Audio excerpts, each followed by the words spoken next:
C'est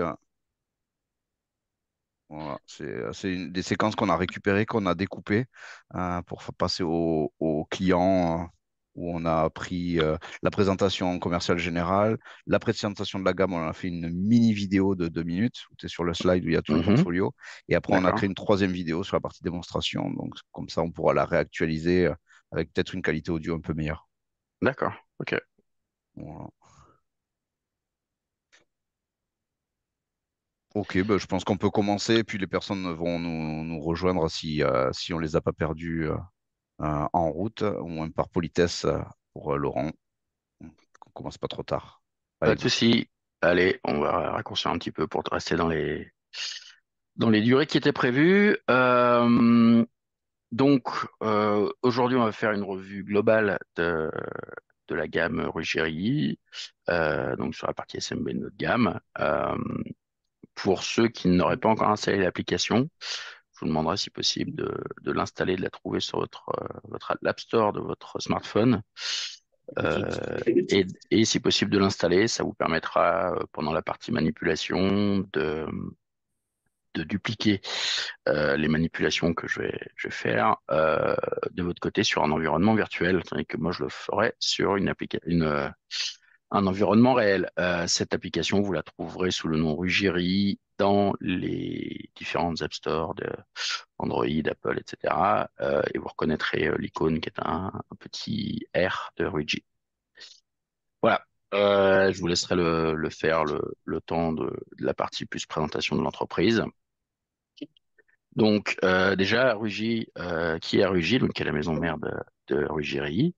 Rugis, c'est un constructeur networking, donc qui construit, conçoit des produits réseau depuis plus d'une vingtaine d'années et qui est basé en Chine. Donc c'est un constructeur qui aujourd'hui occupe une des trois premières marches du podium sur les grands secteurs du réseau sur notre marché initial, notre marché principal qui est la Chine encore aujourd'hui, avec une place de numéro un sur les produits Wi-Fi 6.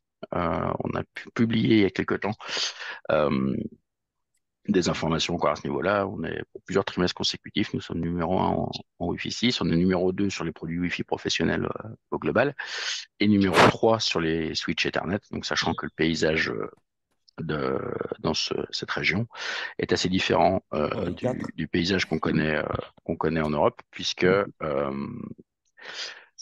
les premières places sont occupées, les trois premières places en fait sont occupées en général par Huawei H3C et Rugy Networks. Donc vous pouvez voir sur le Gartner aujourd'hui que Rugy Networks alors, est encore en phase de progression et il nous reste un petit peu de chemin à parcourir pour rattraper les leaders historiques du marché tels que Cisco, Aruba, HP, etc. Pour autant, nous restons particulièrement bien positionnés, alors notamment par rapport à un acteur bien connu en France, qu'Alcatel-Lucent. Vous pouvez voir que notre position est assez similaire. Et surtout, sur le marché SMB, ce qui va nous intéresser, c'est que nous sommes dans une position nettement plus favorable que celle des autres acteurs SMB que vous pouvez connaître, à savoir D-Link, TP-Link, Ubiquiti, et que certains de nos concurrents ne remplissent pas les critères pour être présents dans ce cadran magique Gartner. Alors, vous pourrez me faire la remarque que ce cadran magique date un petit peu. Effectivement, nous n'apparaissons plus sur les dernières itérations du cadran magique, tout simplement puisqu'une nouvelle règle a été mise en place et que celle-ci demande, pour être présent, elle demande aux constructeurs de réaliser au moins 30%, de ne pas réaliser plus de 70% de leurs chiffres sur une seule région. Et à ce jour, Rugy Networks réalise plus de 70% de son chiffre sur la région Asie-Pacifique. Donc, c'est la raison pour laquelle ne figurons actuellement pas sur les Gartner, mais c'est absolument pas parce que notre technologie ou nos produits ne le permettraient pas. C'est une question de répartition du chiffre d'affaires par continent. Alors, qui est Rugy Networks d'une manière un peu plus détaillée? On a un constructeur. Nos implantations, comme vous pouvez le voir, sont historiquement essentiellement basées en Chine, en Asie-Pacifique, avec une expansion depuis 3 ans à l'Europe. l'expansion qui est assez rapide. On a plus de 50 filiales dans le monde. Nous avons une filiale en France depuis le début de cette année. Nous sommes en tout 8000 collaborateurs. On réalise un petit peu plus d'1,6 milliard de chiffre d'affaires annuellement. Et l'entreprise a 24 ans. Ce qui est important de noter ici, c'est que l'entreprise euh, alloue plus de la moitié de ses ressources humaines à la partie R&D. Donc c'est une partie qui est très importante chez nous. Ça occupe une part significative également de notre budget, tout simplement puisque Rugy est un constructeur donc qui construit bien sûr ses produits, c'est évident, mais qui les conçoit également. Donc nous ne revendons pas des produits en immense majorité, nous ne revendons pas des produits conçus et développés par d'autres, mais nous concevons et construisons nos propres produits. On a plusieurs dizaines de lignes d'assemblage qui nous permettent donc cette autonomie.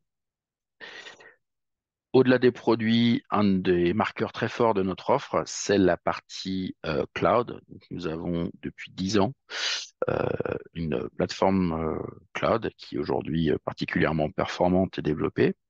La version 8.1 a été libérée hier. Donc c'est une solution qui est en perpétuelle évolution et amélioration. On a plus de 2 millions d'utilisateurs. On est multilingue. On supporte le français depuis plusieurs trimestres maintenant. Et la caractéristique principale de ce cloud, c'est qu'il est gratuit et illimité, ce qui veut dire que toutes les fonctions sont ouvertes pour un nombre illimité d'équipements, pour un nombre illimité d'administrateurs dans votre entreprise. C'est pas un cloud avec du freemium, c'est-à-dire quelques fonctions gratuites, puis les fonctions les plus avancées sont payantes. Dans notre cas, le management cloud intégralement est gratuit et est disponible pour tous les produits administrables que vous pouvez, que vous pouvez acquérir.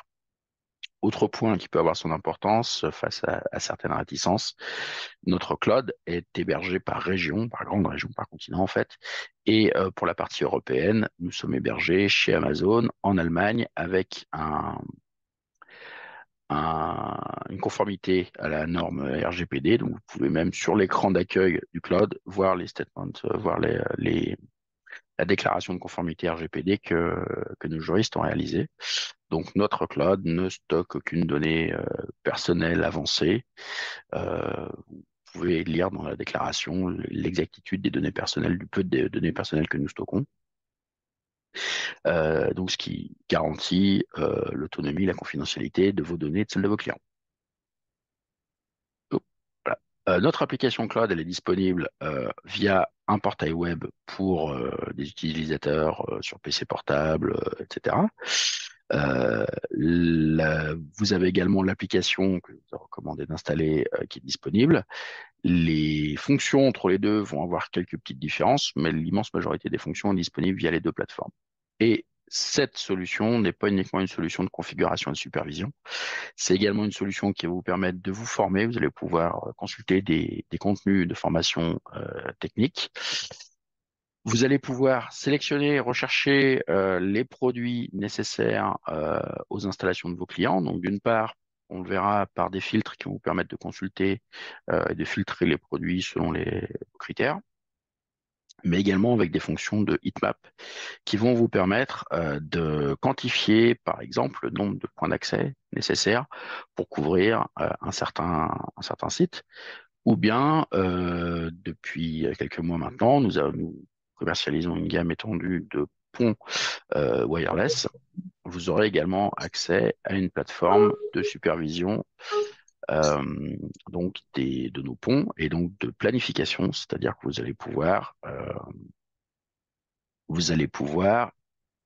valider la capacité d'implantation, la faisabilité des liens et sélectionner le bon produit par rapport à votre besoin. Donc, on regardera rapidement ces deux fonctions additionnelles. Nous avons ensuite la partie configuration et SON. Donc SON, on reviendra dessus pendant la partie démo. Je ne vais pas m'attarder dessus maintenant.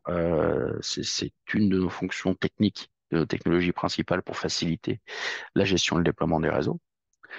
Et ensuite, après la configuration, vous avez bien sûr toute la partie maintenance, gestion à distance, diagnostic, partage des projets, c'est-à-dire que la personne qui a configuré le projet en est propriétaire et peut la partager très rapidement auprès de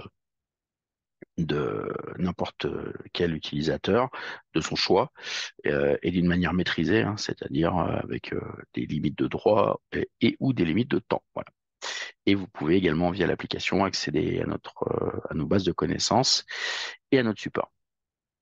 Alors, choisir la bonne solution avec nos produits, on va présenter la gamme Ruggieri un peu plus en détail. Vous pourrez constater qu'elle est très vaste. Et si pour vous c'est une découverte et un nouveau constructeur, il sera tout à fait concevable que ce soit un petit peu dur de vous approprier l'intégralité des références pour choisir le bon produit selon votre besoin. Alors, normalement, vous devriez voir ici l'écran de mon smartphone. Et donc, on va utiliser l'application ensemble. Quand vous vous connectez sur l'application, vous allez directement tomber sur l'onglet Projet. Vous pouvez voir en bas que vous avez 5 icônes pour les 5 onglets principaux. Et donc, l'onglet pour la sélection des produits, c'est assez facile, il s'appelle Produits. Et ici, vous allez pouvoir très facilement déjà naviguer dans l'intégralité de la gamme de produits que nous proposons, commutateur, routeur, réseau Wi-Fi professionnel, réseau Wi-Fi domestique. Et vous allez pouvoir très facilement, via des filtres, choisir par exemple la technologie de point d'accès Wi-Fi que vous souhaitez. Vous allez pouvoir choisir la bande passante pour la LAN, par exemple. Vous allez pouvoir sélectionner un certain nombre de critères comme ceci. On va choisir un produit de la gamme SMBRI et l'application du filtre va vous permettre de sélectionner les produits. Donc là, vous voyez par exemple la gamme de points d'accès Wi-Fi 6. On peut choisir un critère supplémentaire, par exemple. On va rajouter le fait qu'il soit extérieur. Et vous voyez ici bah, le filtre qui va rentrer en action et qui va vous permettre de sélectionner le bon produit. Et si pour vous, c'est encore un peu obscur, vous pouvez tout à fait choisir les produits que vous voulez comparer ensemble. Voilà, de cette façon-là, vous allez choisir les produits qui vous paraissent intéressants et vous allez pouvoir accéder à un comparatif qui va vous donner les caractéristiques principales des produits. Et si vous trouvez que encore un peu trop détaillé et que vous voulez seulement mettre en avant les différences, vous pouvez cocher la case afficher les différences et vous pourrez ainsi très facilement voir ce qui distingue ces produits les uns des autres. Ici, en termes de PoE, en termes de débit Wi-Fi, en termes de nombre de clients, etc. Donc, c'est un outil très pratique, très facile pour sélectionner le bon produit selon les besoins de votre client. Voilà. Alors, la partie étude sur plan, je vous propose qu'on la fasse depuis un browser web. Ce sera un petit peu plus lisible pour tout le monde, puisque l'idée dans ce cas-là, c'est d'étudier des plans, donc forcément des contenus qui sont un petit peu vastes et on sera plus confortable sur un grand écran. Il existe différentes méthodes pour faire des études. Quand vous avez un site à couvrir en Wi-Fi, vous avez l'étude sur site qui est probablement la solution la plus professionnelle et la plus efficace, mais aussi la plus coûteuse en termes de temps, en termes de moyens, qui nécessite un savoir-faire important pour être réalisé correctement. Et dans de nombreux cas, notamment en PME, il est quand même assez difficile d'assurer ce genre d'études du fait du coût de l'étude par rapport au coût de la solution, tout simplement. Et puis, dans certains cas, par exemple, vous avez uniquement les plans d'un bâtiment qui est en train d'être construit, donc vous n'avez pas accès au site, ou en tout cas pas dans sa configuration définitive. Pour cela, mettons à disposition de nos clients un outil qui fait partie du cloud. Donc, comme tout le cloud, il est intégralement gratuit. Et celui-ci va vous permettre, par l'analyse des plans, de quantifier le nombre de points d'accès nécessaires. C'est des fonctions qui, généralement, vont être présentes sur des solutions. Ici, vous avez une capture d'écran des KO, vous avez d'autres solutions, type NetSpot ou autres, qui vont embarquer des solutions de planification, mais elles sont payantes, parfois très onéreuses, et également assez consommatrices en temps. Et on va voir que de notre côté, on a fait de nombreux efforts, notamment par l'intégration de l'intelligence artificielle de reconnaissance des murs, pour rendre cela le plus rapide et le plus précis possible. Donc, on va faire cet essai depuis un browser web ici. Donc, ici, vous voyez, je vais me déconnecter. Déjà, vous pouvez voir que l'interface de notre cloud est en français. Ici, c'est l'écran d'accueil de notre cloud et la partie RGPD dont je vous parlais, vous la trouverez juste ici en bas à gauche. Si cela vous intéresse ou intéresse vos clients, n'hésitez pas, c'est directement affiché ici. C'est notre politique RGPD qui est détaillée à cet endroit-là. Pour la partie cloud, il vous faudra avoir créé un compte préalablement. Il suffit d'une adresse email pour cela. Et ici, vous allez avoir accès à tous les réseaux que vous gérez et c'est l'onglet Heatmap qui va nous intéresser ici en haut à droite. Et c'est enfin, plus à droite des quatre icônes, mais c'est plutôt à gauche. Et donc, ici, en étant en timeout, vous allez avoir accès à l'interface Heatmap si mon PC veut bien se réveiller. Voilà, merci. Et donc, c'est ici que nous allons créer une nomenclature, donc c'est-à-dire un chiffrage. On va créer un nouveau projet.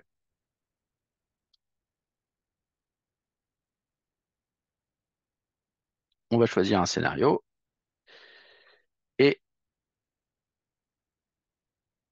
créer un nouveau projet. On accède à cette interface et ici, on va nous demander d'uploader, de télécharger des plans d'étage. Donc, on est assez permissif à ce niveau-là puisque tous les formats d'images courants sont pris en charge, mais également les PDF et les fichiers DWG, à savoir AutoCAD, avec un maximum quand même de 15 mégaoctets par plan. Donc, on va aller chercher des plans. Voilà, j'en ai plusieurs disponibles. Je vais choisir celui-ci. Donc, c'est un plan, vous avez peut-être eu le temps de voir, c'est un PNG, donc format d'image classique, sans métadonnées. On va l'appeler ACTN et on va uploader ce plan.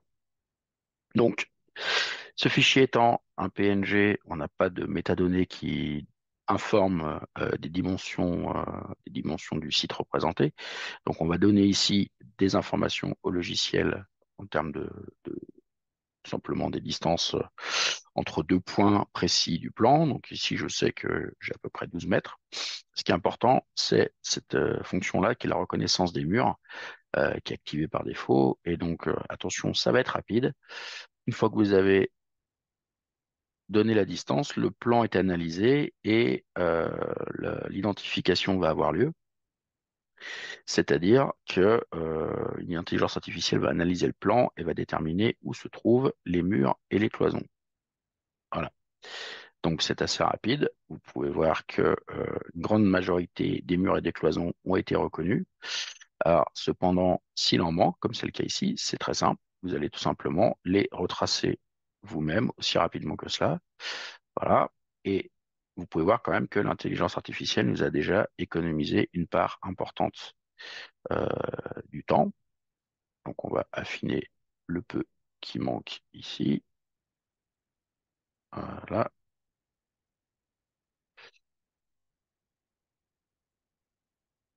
Et l'implantation des murs et des cloisons est terminée en quelques secondes. Vous pouvez voir qu'il y a différents types de murs qui sont accessibles, avec un affaiblissement faible, moyen ou élevé. Et on va ensuite pouvoir implanter soit manuellement, ah, j'en avais oublié là, soit on va pouvoir implanter manuellement une borne. Donc dans ce cas-là, très simplement, on va choisir son point d'accès ici. Donc on va utiliser un point d'accès indoor, par exemple, un 2260G. Et on va pouvoir très facilement, pardon, on va pouvoir très facilement implanter la borne et vous voyez en live la couverture théorique du point d'accès qui est représentée. Mais on a également la possibilité de laisser l'intelligence artificielle nous aider. Et dans ce cas-là, on va le faire de manière rapide pour gagner un petit peu de temps. Tout simplement, le système va analyser le plan, va identifier les différentes zones, va potentiellement nous proposer d'ailleurs de couvrir ou pas certaines zones. Donc, vous voyez ici que certaines zones ont été définies comme à ne pas. à ne pas couvrir, notamment les cages d'escalier, par exemple. Donc, c'est des choses qu'on pourra corriger par la suite. Et différents types d'implantations vont être proposés. Et vous allez pouvoir, bien entendu, accepter ou non, et puis surtout perfectionner l'implantation des bornes. Donc, ce positionnement, il va prendre quelques secondes. Ça dépend forcément, bien sûr, de la taille du plan et donc du nombre de points d'accès potentiels pour cette couverture.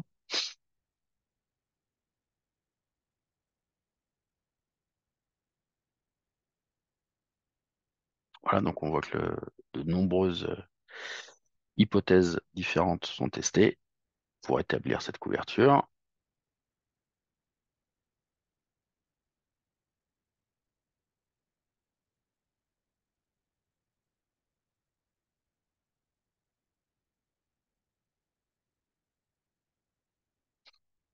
Et voilà, donc le système s'est arrêté à cette proposition pour un niveau dit professionnel. Donc c'est un niveau, on va dire, intermédiaire.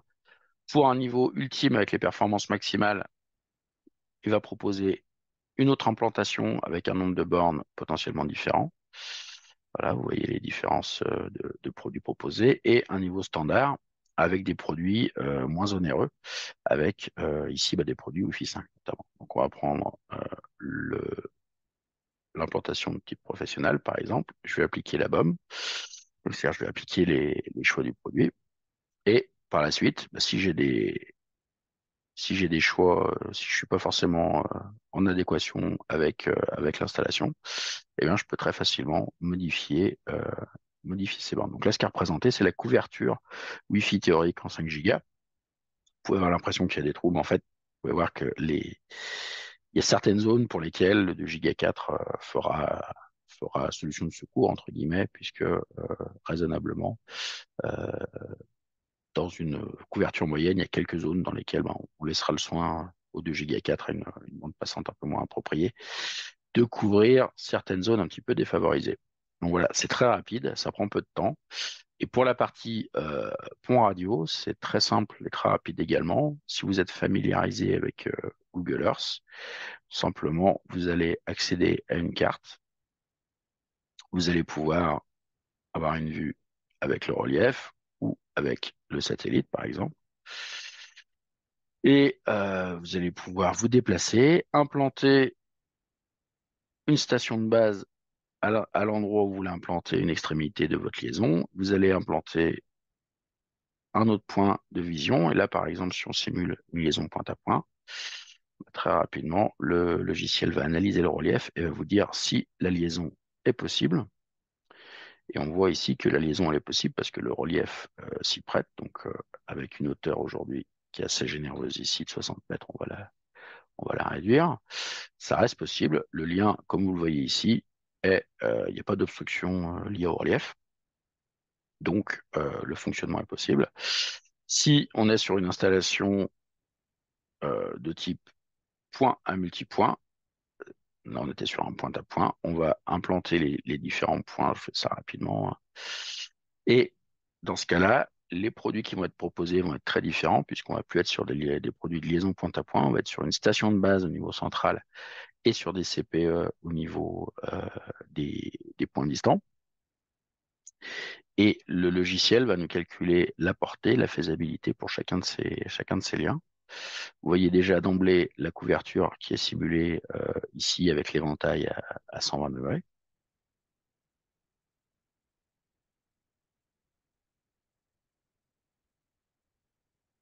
Donc on a une petit délai d'attente, le temps des calculs.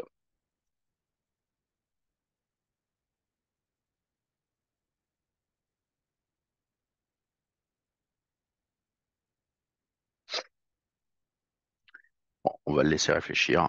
On y reviendra un petit peu plus tard. Selon la complexité du réseau, ça peut être plus ou moins long. Voilà, je vais le relancer sur la partie on.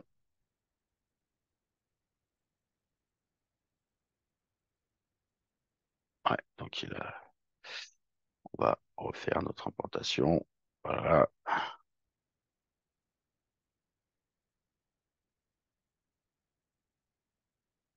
Donc ici, vous pouvez voir la couverture de l'antenne. Si on veut simuler la couverture au sol, on peut le faire avec ce bouton-là. Voilà. Et là, vous voyez par rapport au relief, les zones pour lesquelles on aura du signal 5 GHz au sol. Pour chaque liaison, on peut sélectionner ici. On pourra voir le produit central, donc qui sera le même pour chaque liaison. On peut voir le produit d'extrémité qui est recommandé. On peut voir le débit, la capacité, euh, donc le débit qui est théoriquement possible sur cette liaison. Et liaison par liaison, on peut voir que le relief change, bien sûr, la distance change et le débit également attendu peut changer. Donc voilà, très rapidement, les facilités qu'on peut vous proposer. Toutes ces études que vous réalisez, une fois qu'elles sont terminées, vous allez pouvoir exporter le résultat via un export ici et vous allez pouvoir vous utiliser le résultat de ces analyses sur des formats standards de type PDF, Word ou Excel. Voilà, donc de façon assez fluide et surtout qui vont vous permettre d'étayer les propositions que vous pourrez faire à vos clients. Donc, vous voyez ici, par exemple, on va faire un export PDF et cet export, bah, vous pourrez ensuite éventuellement l'éditer et le reprendre tout ou partie pour vos propositions commerciales. On va avancer sur la partie démo parce que c'est très intéressant et que ça nécessite un petit peu de temps d'y accorder le temps nécessaire. Donc, la démo va s'appuyer sur une valise qu'on appelle Backpack chez nous, qui va vous permettre, en fait, qui va nous permettre de démontrer la simplicité d'installation de nos produits. Donc, elle est composée de 4 produits. Je ne sais pas si vous voyez bien sur le partage l'intérieur, parce que c'est assez sombre. Nous avons un routeur, un switch, une borne de plafond et une borne murale également, qui est l'équipement que vous voyez ici en bas à droite, donc qui est un produit encastrable qui ressemble très fort à une prise réseau, mais qui intègre un point d'accès Wi-Fi. Donc, ça représente les produits de base d'un réseau de PME standard de nos jours. Donc, ce que je vous propose, c'est déjà, à l'aide de votre application, c'est de scanner. Donc, vous avez le bouton projet en bas de je vais le faire en même temps que vous. Vous avez le bouton projet en bas de l'application, si vous avez bien le temps de la télécharger. Vous avez le bouton scanner en haut à gauche. Et à l'aide de ce bouton, vous pouvez scanner le QR code de cette façon et ça va vous créer un projet de démo, ce qui va vous permettre de suivre les manipulations que je vais faire en même temps que moi. Voilà. Donc, le but de cette petite démo, ça va être de configurer un réseau classique composé d'un routeur, d'un switch PO administrable, de 2 points d'accès Wi-Fi. Donc, combien de temps il faut en général pour paramétrer de façon simple ce type de projet? Donc là, on peut avoir différents points de vue, mais en général, je pense que avec la plupart des constructeurs, vous allez mettre probablement entre allez, une demi-heure et 2 heures pour paramétrer tout cela correctement. Et on va voir avec notre solution comme ça peut être rapide. En général, dans notre cas, sans commentaire, on peut mettre moins de 3 minutes. Comme je vais faire de nombreux commentaires, on va prendre un petit peu plus de temps, mais vous verrez que c'est extrêmement rapide. Donc pour cela, nous allons ajouter un réseau et la première question que nous pose l'application, c'est est-ce que nous avons des points d'accès RI dans ce réseau? Donc c'est le cas. Donc la solution ici nous emmène vers un wizard qu'on va suivre, qui nous permettrait de paramétrer soit une solution Wi-Fi, soit une solution de pont, soit un routeur grand public, un routeur domestique. Dans notre cas, on va bien rester sur le choix par défaut. Donc il nous demande d'attendre 3 minutes de façon à ce que les produits aient le temps de démarrer et que le protocole sonne et eu le temps de suivre ces processus. Donc maintenant, on va suivre le tutoriel et on va se connecter au réseau Wi-Fi dont le SSID commence par @ruj-m, qui est en fait un réseau Wi-Fi ouvert, temporaire, qui va nous servir à la configuration initiale de ce réseau. Donc, j'appuie sur connecter, ça m'envoie vers l'écran, vers la configuration de mon smartphone. Je vais choisir un réseau qui commence par @rujm, j'en ai qu'un seul, heureusement. Voilà. Dans le cas de formation technique sur site où il se peut qu'on en ait plusieurs. Pour la petite histoire, la fin qu'on voit ici, le C991, c'est en fait l'adresse MAC de l'équipement RII qui est le maître du réseau SON. C'est-à-dire que dans nos 4 équipements, il y en a un qui a été élu le maître. Il y a peu de suspense à ce niveau-là. C'est le routeur. Donc, vous voyez en haut le G105G V2 qui est entre le switch ES205 et la liaison Internet. Et c'est ce produit-là qui a été élu parce que c'est lui qui est le processeur le plus performant. Donc, c'est l'adresse MAC de cet équipement, euh, la fin de l'adresse MAC de cet équipement qui personnalise, qui fait la fin en fait du réseau Wi-Fi de configuration. Donc, ici, on va donner un nom à notre réseau. On va l'appeler Webinar ACTN, par exemple. On va lui donner un mot de passe qui sera le mot de passe pour accéder au projet, mais également le mot de passe d'administration de chacun des équipements qui le composent, puisque l'administration locale par l'interface web des produits est tout à fait possible avec nos produits, hein. Le cloud est une option très importante, mais ce n'est pas l'unique façon de configurer nos produits. On choisit un scénario qui va permettre d'adapter l'interface et d'adapter les options possibles sur le smartphone. Donc ça, c'est quelque chose qui n'apparaît pas sur la partie web, sur le portail web. Tout simplement, pour des questions de taille d'écran, de lisibilité, d'ergonomie, on a décidé d'avoir des scénarios qui vont ne laisser apparent que les fonctions les plus pertinentes par rapport au contexte dans lequel le réseau est installé. Cependant, ce scénario est modifiable à tout instant, donc il n'y a absolument pas euh, de choix définitif ou de limitation euh, ultérieure à cause d'un choix initial d'un scénario qui ne serait pas approprié. Donc ici, on va paramétrer la partie liaison à Internet.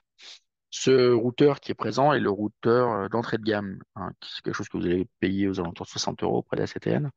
Donc ce routeur, il va être très peu onéreux, mais on va voir qu'il a déjà pas mal de fonctions, et notamment celle d'avoir une double liaison WAN. Donc par défaut, un seul des ports est un port WAN, il s'appelle WAN 0, mais si nécessaire, un des autres ports, hein, c'est 5 ports, ce produit dispose de 5 ports gigabits, un des ports va être transformé de LAN vers WAN pour permettre d'avoir une double connectivité. Ce n'est pas notre cas aujourd'hui, on est sur une liaison simple et sur une liaison d'HCP. On va laisser les paramètres par défaut. Ici, on va paramétrer la partie Wi-Fi, donc le country code est configuré automatiquement. Le SSID, on va, qui va remplacer le SSID temporaire, on va ici le configurer. On va configurer du chiffrement en WPA, WPA2. Pas de WPA3 dans notre cas, tout simplement parce que euh, la borne murale qui est dans notre valise est une borne Wi-Fi 5. Donc, pour avoir accès au WPA3, il faut n'avoir que des produits Wi-Fi 6 ou 7. Et on va enregistrer les paramètres Wi-Fi. Et donc, c'était la fin de la configuration. Donc, la configuration du réseau est terminée. Tous les produits sont configurés, routeur, switch et point d'accès automatiquement à l'instant T. Donc, euh, j'ai volontairement désactivé les données cellulaires pour des raisons de fiabilité, que vous savez que les smartphones à iPhone aiment bien changer de connectivité à l'instant T. Euh, Ici, vous voyez donc un SSID, le SSID qui était indiqué, la clé WPA que je peux copier pour éviter les erreurs de saisie, et donc le SSID temporaire va disparaître et je vais me connecter au SSID que je viens de configurer. Donc, il va apparaître ici. Voilà, je colle la clé que je viens de copier et donc je vais me reconnecter et c'est à partir de ce moment-là que notre projet va se connecter au cloud. Donc, c'est pour ça qu'il y a il y a un petit temps. Et c'est à partir de ce moment-là, notamment, qu'on peut continuer, on pourrait continuer de faire la configuration euh, depuis, euh, depuis le portail web, depuis un PC. On va maintenant pouvoir réaliser un test de vitesse pour vérifier les performances de notre réseau. Donc, théoriquement, ces routeurs sont vendus pour un débit maximal de 600 mégabits.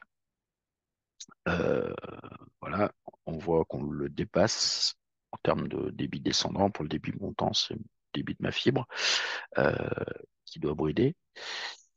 Donc, on a un réseau qui fonctionne pas trop mal, on va dire, depuis un smartphone, c'est déjà pas mal.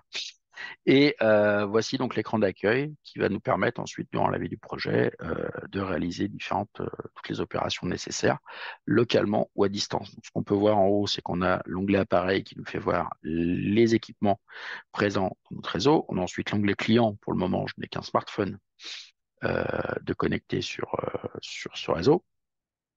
On a ensuite ici un dashboard avec des données bon, qui va forcément pas être très intéressant à l'instant T, puisque le réseau ayant quelques dizaines de secondes d'existence, il n'y a forcément pas un historique très important. Ici, on va voir la topologie détaillée de notre réseau avec la capacité d'ajouter des réseaux euh, ultérieurement. Et c'est ici qu'on verrait également un réseau plus complexe et une topologie plus complexe que celle que nous avons dans notre environnement de démonstration. Voilà rapidement pour le tour du propriétaire. Très rapidement, on va accélérer un petit peu car l'heure tourne. On va regarder en bas l'espace de travail. On a trois onglets. Un onglet basique avec les fonctions simples, un onglet avancé et un onglet scénario. C'est ici qu'on va avoir les options jugées comme opportunes par rapport au scénario de bureau qu'on a choisi. Mais on peut changer de scénario à tout moment et on voit que le choix d'options va varier selon le scénario qui est sélectionné. Mais à tout moment, vous pouvez tout à fait modifier cela si cela ne vous convient pas. Et je me répète, mais via le portail web, vous avez accès à l'intégralité des fonctions, quoi qu'il arrive. Voilà. Dans notre cas, on peut lancer quelque chose de très très simple et de très basique. C'est tout simplement l'optimisation du Wi-Fi. On va la lancer, on va la laisser travailler, hein, Donc ça va consister en fait à scanner l'environnement et à l'environnement Wi-Fi et donc à essayer de sélectionner les canaux Wi-Fi et les largeurs de canaux les plus adaptés pour avoir le meilleur fonctionnement possible. Et c'est quelque chose qui est important de lancer sur un réseau tout neuf pour qu'on ait les meilleurs canaux, mais pour le maintien des bonnes performances dans la durée, ce qu'on vous conseillera, c'est de programmer le WIO, donc le Wi-Fi Optimization, donc de le programmer pour se produire le jour de votre choix, à l'horaire de votre choix, de préférence en dehors. Voilà, il n'y a pas d'optimisation possible parce que je suis dans un réseau qui est dans un environnement où il y a peu de réseaux Wi-Fi environnants. Donc, je reprends pour la partie programmation. Vous pouvez programmer une inspection qui se produira toutes les semaines à l'heure de votre choix, de préférence en dehors des heures d'utilisation intensive, puisque s'il y a des changements, des modifications de configuration à faire, ça peut avoir des impacts, notamment des déconnexions pour les clients. Donc, autant le faire, par exemple, ici, le samedi à 3 heures du matin, ça dérangera assez peu de personnes. Donc, voilà pour une première fonction. Euh, Si vous voulez faire une analyse approfondie de votre réseau, vous avez pu voir qu'on a des diagnostics IA, pardon, qui sont assez poussés, qui vont vous permettre, en cas de plainte sur des lenteurs ou autres, de faire des analyses euh, de différents points. Donc, vous pouvez voir qu'on va regarder la partie WAN, la partie résolution de nom DNS. On va pouvoir regarder la partie correspondance des débits théoriques avec les débits réels, euh, etc. Donc, un grand nombre de tests sont réalisés de manière simultanée. On va vérifier qu'il n'y ait pas de boucle sur votre réseau. On va vérifier qu'il n'y ait pas de DHCP, que le chat de DHCP ne soit pas saturé. On va vérifier que chaque VLAN dispose d'un DHCP, etc.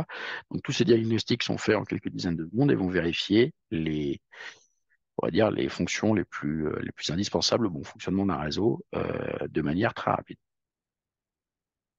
Alors, si vous voulez en cas d'anomalie, être prévenu avant même que votre client fasse appel à vous, bah, c'est très simple, hein. On a une fonction d'alarme dans dans notre application.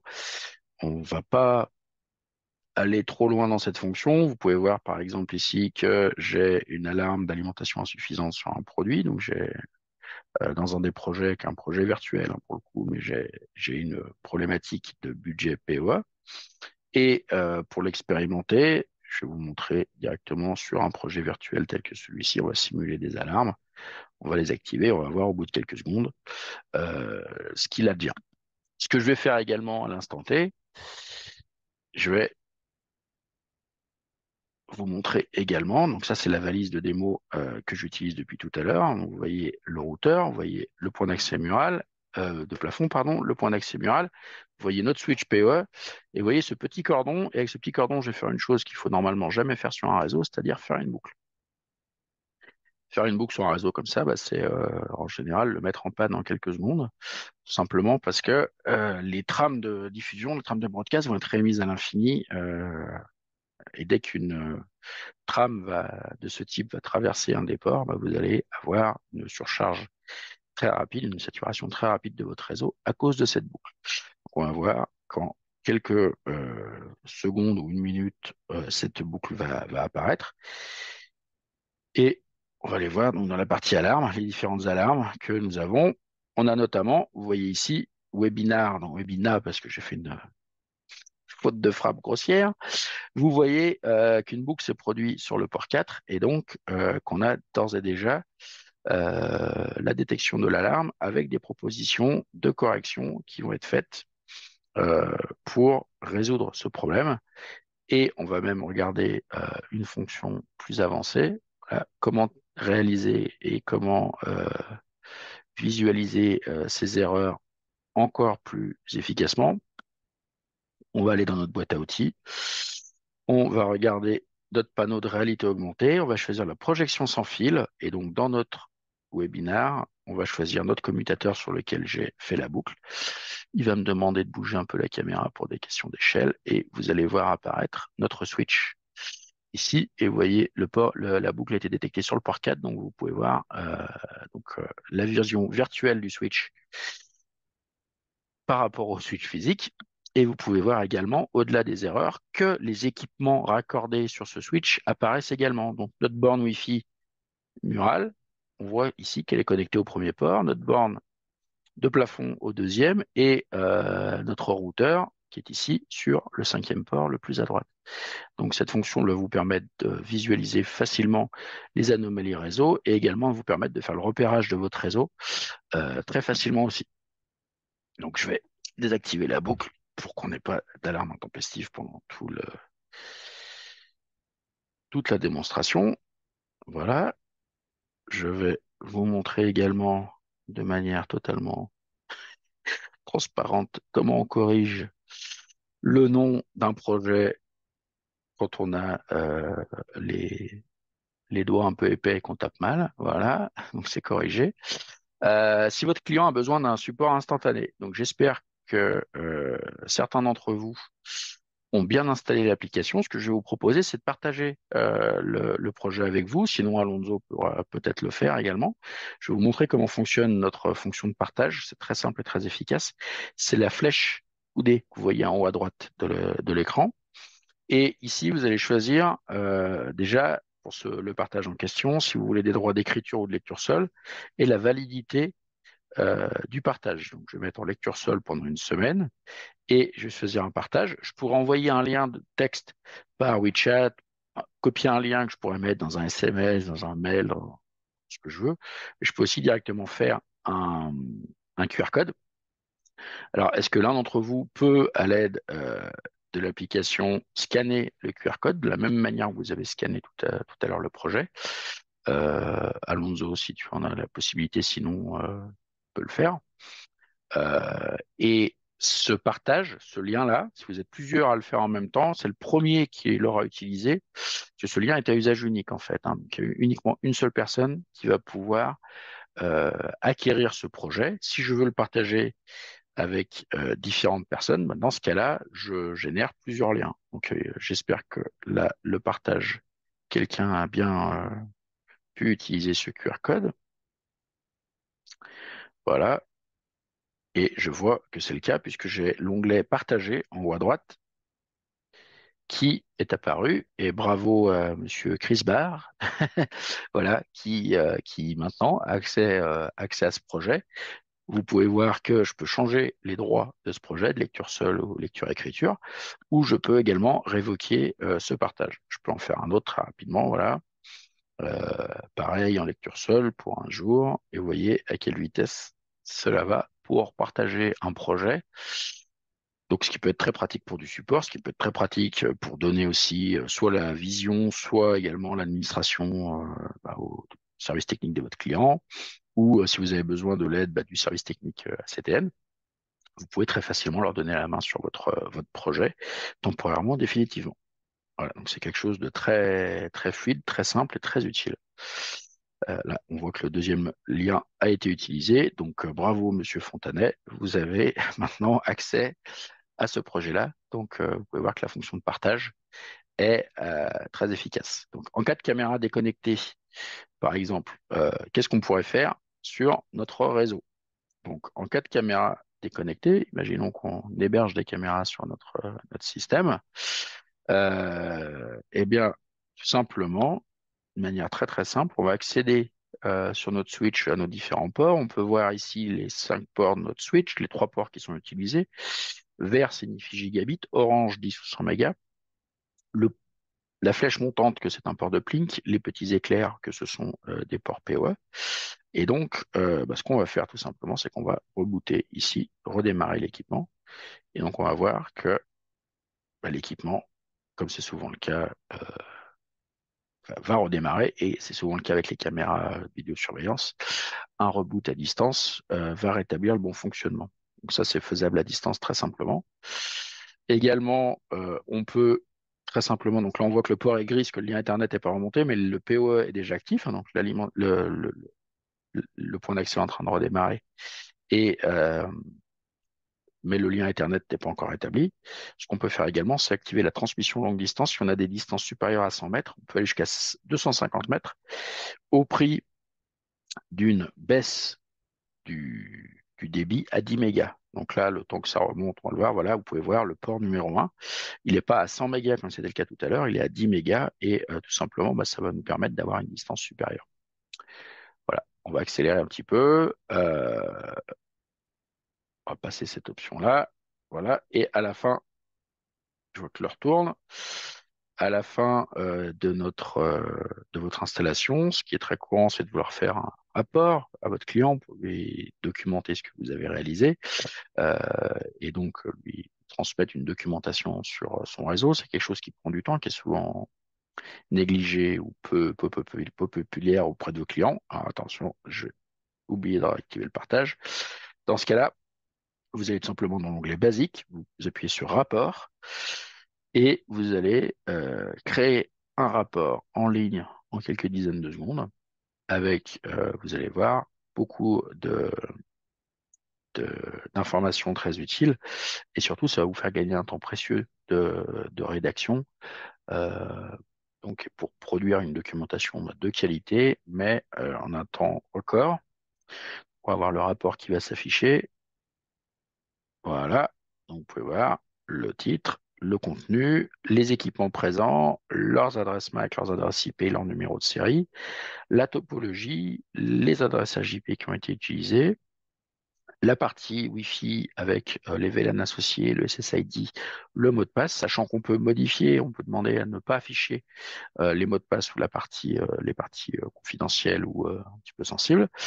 Voilà, on va avoir l'état des différents ports, les VLAN associés sur le port d'accès, le commutateur, le débit des ports à l'instant de l'extraction, etc. Le fait qu'il y ait un portail d'authentification ou pas, donc ce qui n'est pas le cas aujourd'hui.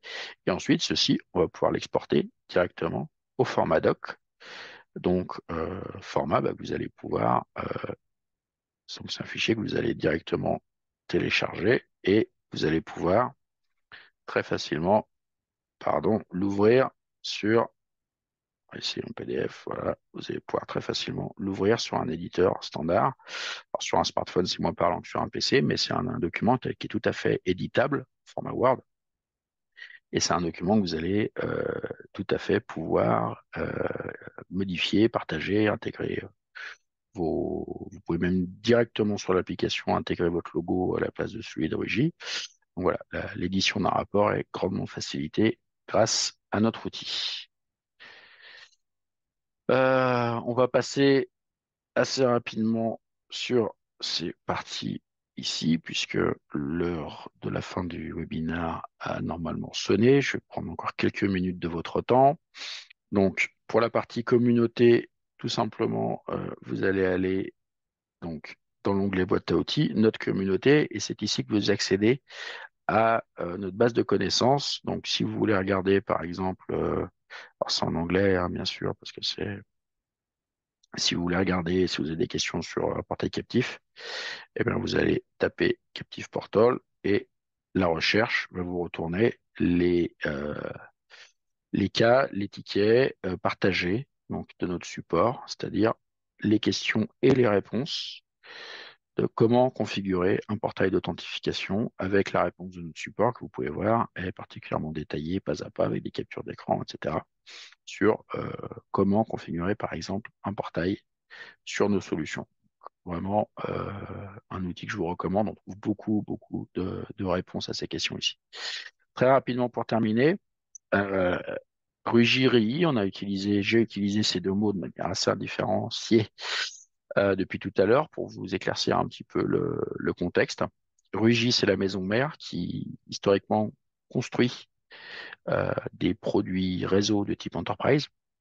RI, c'est la filiale un peu plus récente, puisqu'elle a 10 ans, alors que Rugy a 24 ans, qui conçoit exclusivement des produits SMB, voire SO. Donc, vous pouvez voir que les concurrents que nous avons pour la partie Rugy, bah, ça sera les grands noms connus sur le marché enterprise, hein, Cisco, Aruba, HP, Huawei. Et la partie RI, elle, va venir en concurrence. Alors, des gammes SMB des constructeurs qu'on vient de citer, Aruba, Inseton, Cisco, Meraki, et également tous les constructeurs que vous pouvez connaître, Dell, Microtik, Ubiquiti, etc. En termes de gamme de produits, c'est le dernier slide sur lequel on passera juste quelques minutes. Je voulais juste détailler les grandes familles de produits que RI vous propose. On a déjà la partie des switches, qui est une gamme qui est très étendue chez nous. C'est la gamme historique, c'est le métier historique de RI, qui va aller de tout petits switches non administrables, que vous pouvez voir en bas à gauche. On a les ES0, ES100, qui sont les seuls produits non administrables de notre portfolio. Et on va aller jusqu'à des châssis niveau 3 avec 8 modules, avec haute densité de ports giga, 10 gigas. 10 gigas étant la limite entre notre gamme SMB et notre gamme Enterprise. Nous avons des produits 25 gigas, 40 gigas, 100 gigas, mais dans la gamme Enterprise. Nous avons ensuite le switch ES200, qui est la gamme de produits, la famille de produits qu'on a utilisé dans notre démo aujourd'hui. Donc, vous avez pu voir qu'il y a déjà des fonctions intéressantes. On fait du VLAN, on fait de la protection contre les boucles. On a de nombreuses fonctions. Et on va jusqu'à 24 ports sur cette famille de produits. Le S200, on va de 5 ports, le produit qui est dans notre valise, jusqu'à 24.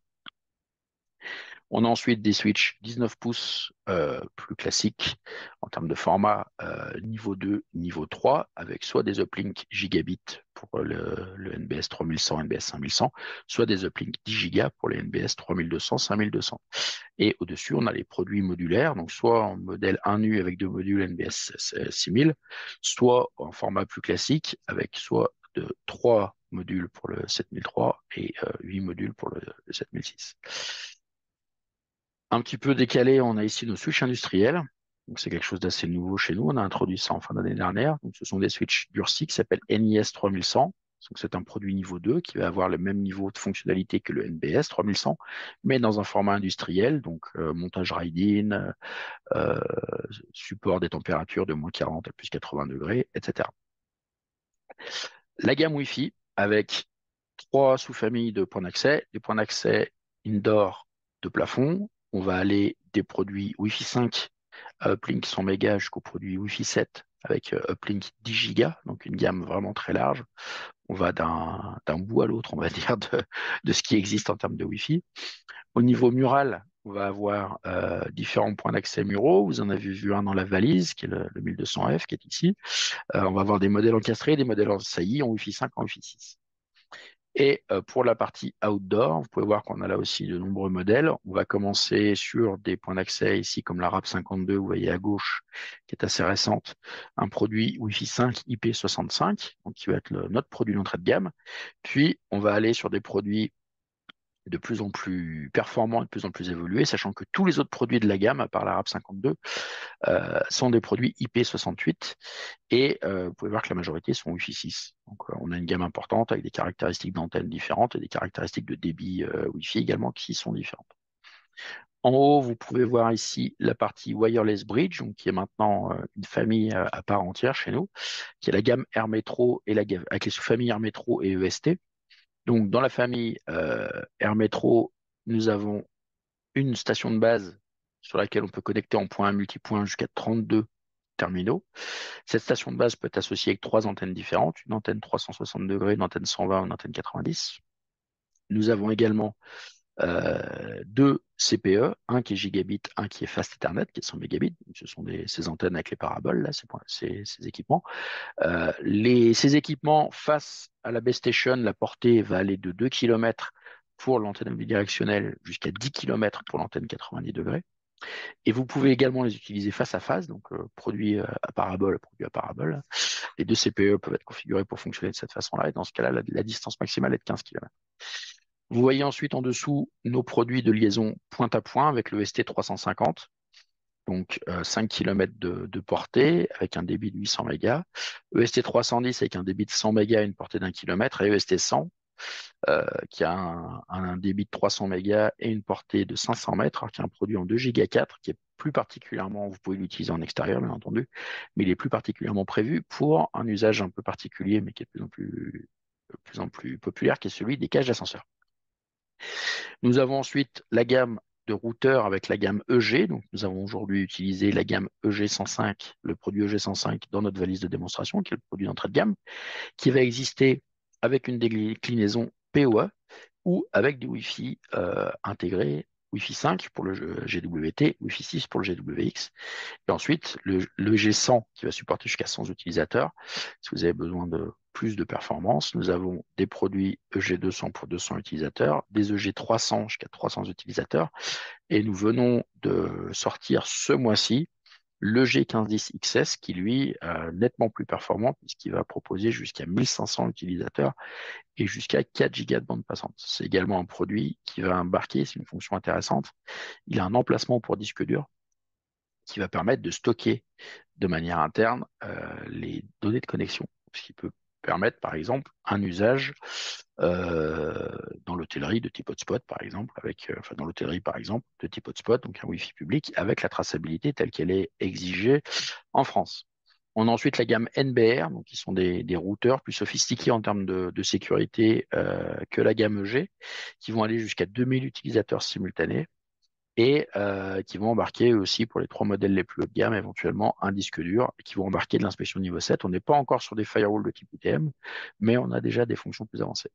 On a ensuite la gamme plus grand public de Home Wi-Fi, qui est à l'usage des particuliers et surtout des opérateurs, avec des produits de type répéteur Wi-Fi, des produits de type système mesh, et surtout un grand nombre de routeurs avec une gamme très large, puisqu'on va commencer au Wi-Fi 4 avec le W300N et on va aller jusqu'au Wi-Fi 6 et des produits double WAN en gigabit avec les EW3000, 200, 3000 GX Pro qui vont être le haut de gamme de nos solutions avec des débits Wi-Fi très importants et de la connectivité filaire également beaucoup plus performante.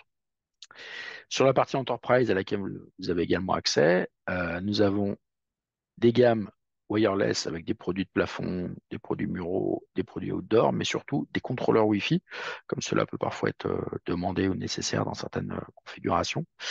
Des switches avec des switches d'accès, des switches d'agrégation, des châssis de cœur. Et ici, les principales différences, ça sera en termes de débit, puisque nous allons avoir des switches avec des uplinks 10 Go, mais également 25 Go, 40 Go. Et on va avoir également des switches avec des ports d'accès qui vont être multi-gigabits jusqu'à 10 gigas sur les ports cuivre et du PoE++, donc des PoE 802.3 BT jusqu'à 90 watts par port. Également sur cette gamme, très prochainement, des firewalls avec cette fois-ci donc des produits de type UTM avec IDP, IPS, antivirus, etc. Avec deux modèles qui seront prochainement disponibles, un jusqu'à 300 utilisateurs et un autre jusqu'à 1600 utilisateurs. Donc les particularités de la gamme Enterprise par rapport à la gamme SMB, on va supporter l'administration cloud également dans la gamme Enterprise, mais on va également supporter de l'administration par des systèmes on-premise, donc des systèmes hébergés directement chez le client, plutôt que du cloud public. c'est demandé par certains clients qui ne veulent pas que leur administration, l'administration de leur réseau soit déportée ailleurs que chez eux, et la présence de contrôleurs Wi-Fi sur la partie wireless qui vont apporter quand même des fonctions supplémentaires en termes de tunneling, de segmentation, etc. Donc voilà, très rapidement, on va passer sur la documentation. Je suis désolé pour les petits désagréments techniques qui nous ont fait changer de plateforme et prendre un petit peu de retard. Euh, je vous recommanderais, si c'est possible, de nous suivre sur LinkedIn, sur notre page Rugiri France. Vous pouvez y accéder en scannant le QR code directement ici. Et je vous recommande enfin, si vous avez la moindre question, n'hésitez pas à me la poser maintenant ou plus tard par mail ou m'appeler, il n'y a aucun souci. Mais si vous avez la moindre interrogation par rapport au webinaire que nous venons de faire ensemble, n'hésitez pas à démuter votre micro et à me poser vos questions. Oui, bonjour. Bonjour. Laurent Montagne. Je me posais la question du failover sur les routeurs. Du coup, j'ai vu qu'il y avait un routeur qui était double WAN notamment. Euh, Oui, du coup, est-ce qu'on peut gérer lorsqu'on a deux liens d'accès? Nous, on travaille toujours avec des box fibre Orange. On n'a pas le oui, choix. Et du coup, est-ce qu'on peut aussi mettre un routeur 4G derrière en cas de coupure? oui, tout à fait. Tout à fait. C'est tout à fait réalisable. Je peux vous montrer un petit peu à quoi ça peut ressembler. Là, j'ai le nouveau routeur G1510 XS qui est un petit peu la Rolls de notre gamme. Donc, autant regarder un produit le plus évolué. Ce que vous allez pouvoir voir ici en termes de multi-WAN. Là, pour le moment, j'ai 3 WAN sur cet équipement. Et vous pouvez voir la configuration telle qu'elle est faite selon les réseaux. Donc, je peux le faire sur plusieurs. J'ai soit une utilisation en mode trunk ici, donc enfin trunk, en mode répartition de charge pour différentes zones, ou je peux avoir des sorties fixes, c'est-à-dire que si par exemple ce réseau guest, je veux qu'il ne sorte que par ce réseau-là, je peux tout à fait le faire. Donc déjà, j'ai la flexibilité de dire pour telle source sur mon LAN, tel VLAN, on va utiliser soit un faisceau de lien WAN, soit un seul lien WAN. L'autre chose qu'on va pouvoir faire également, c'est décider comment on va gérer ces différents réseaux. Donc, on va pouvoir générer ici, enfin, définir le poids. Donc, moi, par exemple, ici, j'ai un lien fibre et après, j'ai deux liens 4G. Donc, ce que je peux te faire, c'est faire soit du load balancing, soit de l'actif secondaire. Donc, l'actif secondaire, on va demander, on va définir pour chaque interface. On peut avoir plusieurs interfaces primaires. Et par exemple, dans ce cas-là, si je fais cette configuration-là, ça veut dire que ces deux liaisons WAN 0 et WAN 1 vont être un faisceau en répartition de charge en temps normal. Et le WAN 2 ne sera utilisé qu'en backup, qu'en relais. Donc, dans le cas de mon routeur, de ce routeur-là en particulier, je peux avoir jusqu'à 9 ports WAN, pardon, et je peux choisir lesquels sont primaires et secondaires. Donc, je peux cumuler répartition de charge et failover. D'accord. Voilà. Donc, enfin, je sais pas si mes explications très rapides sont, sont claires, mais je peux Ouais. tout à fait, si j'ai plus de deux accès, si j'en ai trois, je peux tout à fait dire j'en ai deux en répartition de charge et un troisième qui est mon accès de secours. Si vous avez un accès 4G avec un quota de bande passante limité, c'est probablement la meilleure solution. D'accord. Et du coup, en termes d'alerte, est-ce qu'on reçoit des alertes si un équipement tombe, si une fibre par exemple tombe, j'ai un équipement, un routeur derrière, est-ce que je reçois une alerte ou pas forcément? Est-ce que c'est programmable Alors, qu'il y ait des alertes en cas de... c'est programmable en fait, puisque vous avez la possibilité ici. Alors, c'est pas possible depuis le smartphone, là. Vous pouvez le constater, l'interface pour gérer ça, elle a besoin quand même d'un peu plus de place. Et vous allez pouvoir activer ou pas l'envoi d'email ici. Et vous allez pouvoir, en fait, définir des destinataires de notification. Donc, vous allez pouvoir créer, donc là, j'ai fait les tests récemment, mais vous allez pouvoir rajouter ou créer des tests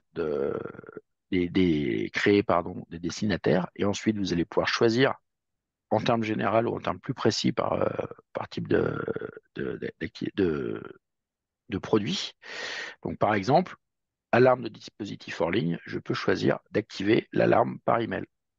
Et dans ce cas-là, si j'ai un dispositif qui disparaît du cloud, je reçois un mail. On n'a pas de notification sur l'application smartphone. On a jugé que ça serait probablement trop bavard et trop perturbant. Donc, dans ce cas-là, nous, ce qu'on va faire, c'est on va avoir cette interface de configuration qui va envoyer des emails. L'adresse email peut être complètement différente de l'adresse email utilisée pour le compte. Vous pouvez tout à fait configurer comme destinataire des destinataires totalement différents.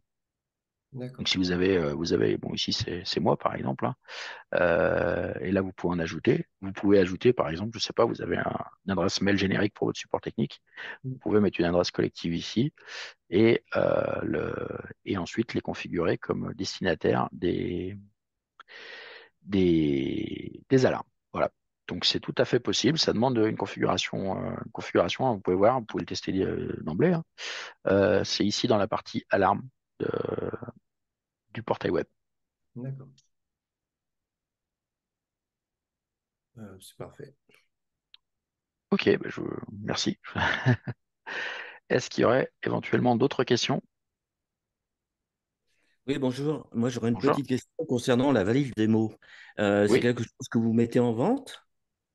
oui, c'est quelque chose qu'on peut commercialiser, tout à fait. Dans ce cas-là, il y a deux choses. C'est que les valises, nous, on les vend vides. Donc c'est quelque chose. Donc vous pouvez vous rapprocher d'ACTN pour une cotation sur la valise et les 4 équipements à mettre dedans. Donc la D'accord. valise, elle sera livrée, enfin, elle sera livrée complète sauf les produits. C'est-à-dire qu'à l'intérieur, vous aurez les plaques prédécoupées, les cordons, tout ce qu'il faut pour faire la fixation. Les seules choses que vous aurez à rajouter, parce que nous, c'est un packaging international, c'est les produits, bien sûr, donc les 4 produits, et une multiprise électrique. D'accord. Voilà, donc c'est un package que vous pouvez tout à fait acquérir. Oui. D'accord. Deuxième question, est-ce que Ridgey fait des injecteurs PoE? Parce que quand on fait du mesh ou des choses comme ça, sur certaines de vos, comme elles sont toutes PoE, PoE+, est-ce que vous avez vos propres produits ou est-ce qu'on faut les prendre ailleurs? On a des injecteurs. Je ne les ai pas vus Alors, sur HTN.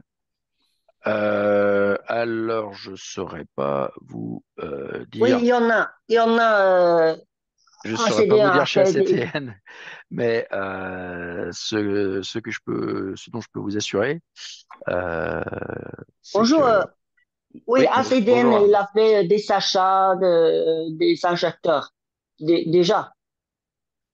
D'accord. Donc, c'est déjà des équipements qui ont été commandés par ACTN. Après, je ne saurais pas vous dire comment ils ont été référencés. Euh, Je sais pas, quand je les ai cherchés, je ne les ai pas trouvés, mais c'est pas grave, hein, je verrai ça avec mon commercial.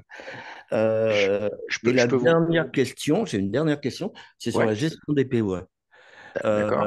Parce que, en fait, alors on m'a dit que c'était plus ou moins automatique, c'est pas tout à fait vrai, je dirais ça comme ça. Et j'ai eu des problèmes entre les AF et les AT qui n'étaient pas reconnus tout de suite, mais reconnus au bout d'un certain temps, d'une part. Et d'autre part, alors je me souviens plus sur quel matériel, mais j'ai des PoE++ sur du BT, et là, j'ai voulu les mettre derrière un switch 24 ports, je ne sais plus lequel, mais apparemment, il ne disait pas, alors que je pensais que dans la doc, il était plus plus. Est-ce qu'il y a un Euh, moyen il y a un moyen de gérer de façon simple? Parce que j'ai vu que tout simplement, il suffisait de cocher une case qui disait ce n'est pas du PoE standard. Et je pensais que ça le ferait. Et en fin de compte, souvent sur la borne, j'ai l'indication pas assez de courant.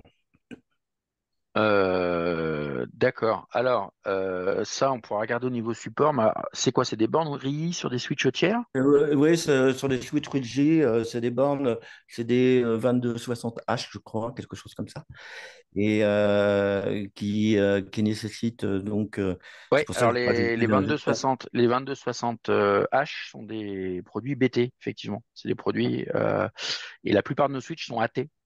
Donc, D'accord. on a un switch qui est. Alors, la 2260H va fonctionner en mode dégradé, parce qu'elle n'a pas assez de puissance pour activer toutes ses fonctions, toutes ses antennes, Mhm. tous ses flux.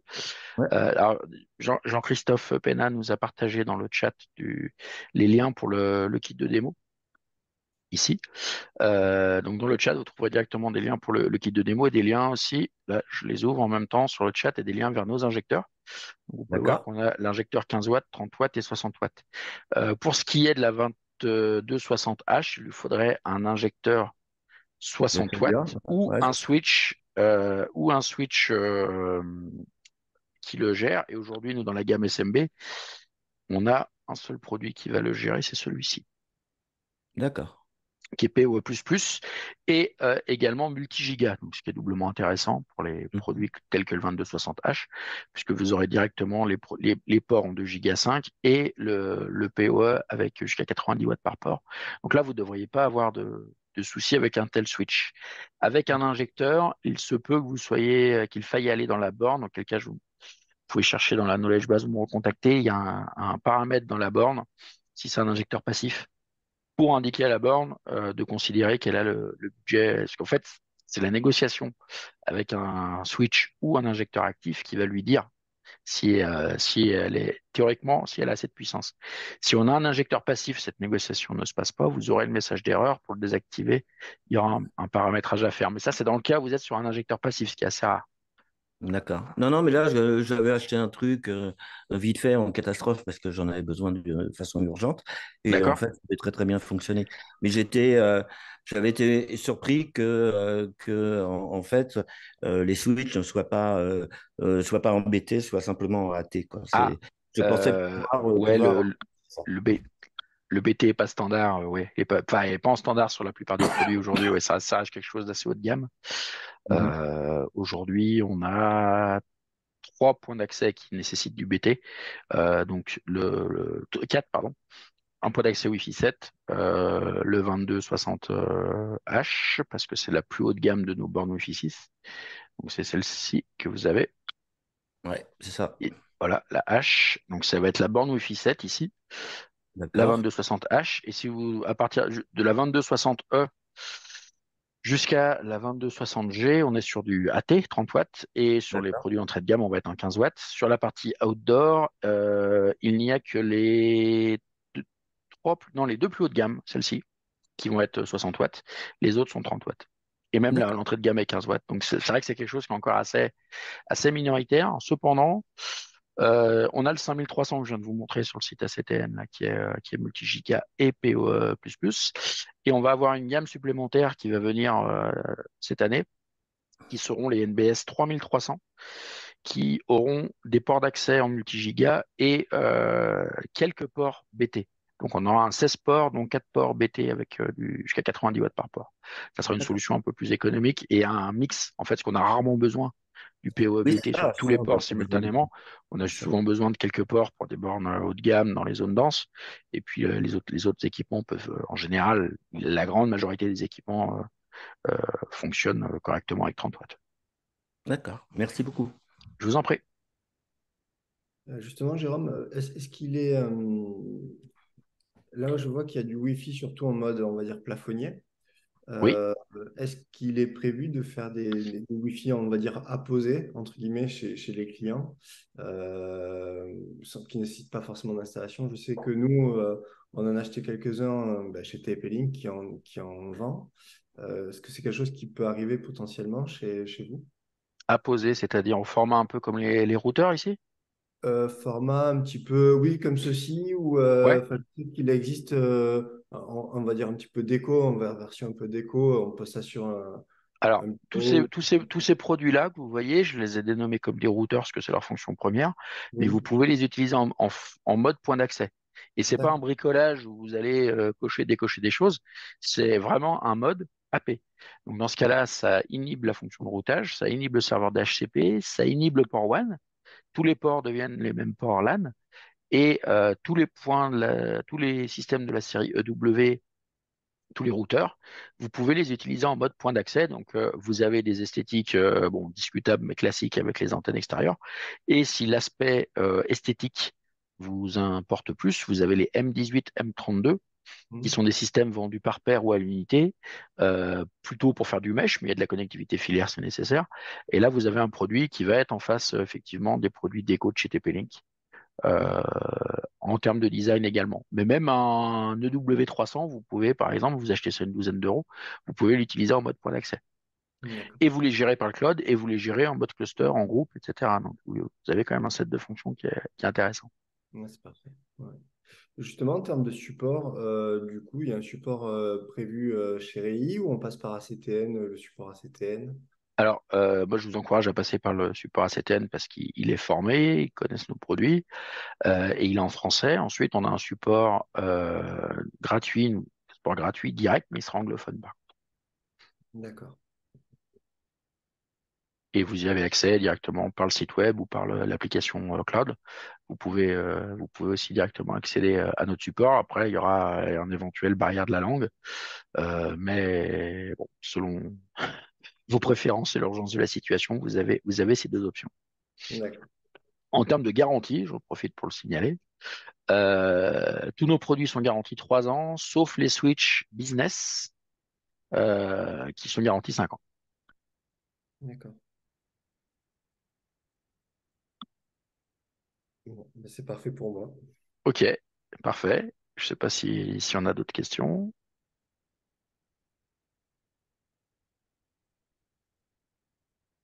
Apparemment, on a dû répondre à toutes les questions, ou alors il y a des gens qui ont faim. Désolé encore pour les petits chaos au début de la présentation et le changement en urgence de plateforme. Non, mais Euh, c'était un mal pour un bien parce que la qualité audio était parfaite et vidéo aussi, donc ça permettra d'avoir des historiques de démonstration, comme le redémarrage du POE, gérer des rapports, avoir un support instantané au produit, hein. Tout ça, c'est des séquences qu'on va conserver, qu'on pourra partager aux partenaires sur le portail de TIC et d'ACTN. Mais merci d'avoir été présent. On vous a envoyé des petits liens pour le prix des packs et le lien pour la partie des injecteurs POE. Puis n'hésitez pas à vous rapprocher de vos commerciaux respectifs chez ACTN pour soit des chiffrages, soit des informations sur les produits. Euh, voilà. Et puis, on Merci. organise aussi de temps en temps des formations techniques sur les produits pour vos équipes sur la gamme RI. Donc, on peut clôturer cette session. Merci Jérôme et merci à tous. merci à Merci, tous. merci. Bonne journée. Merci. Bonne journée, à bientôt. Merci. Bonne journée. À bientôt. Au revoir.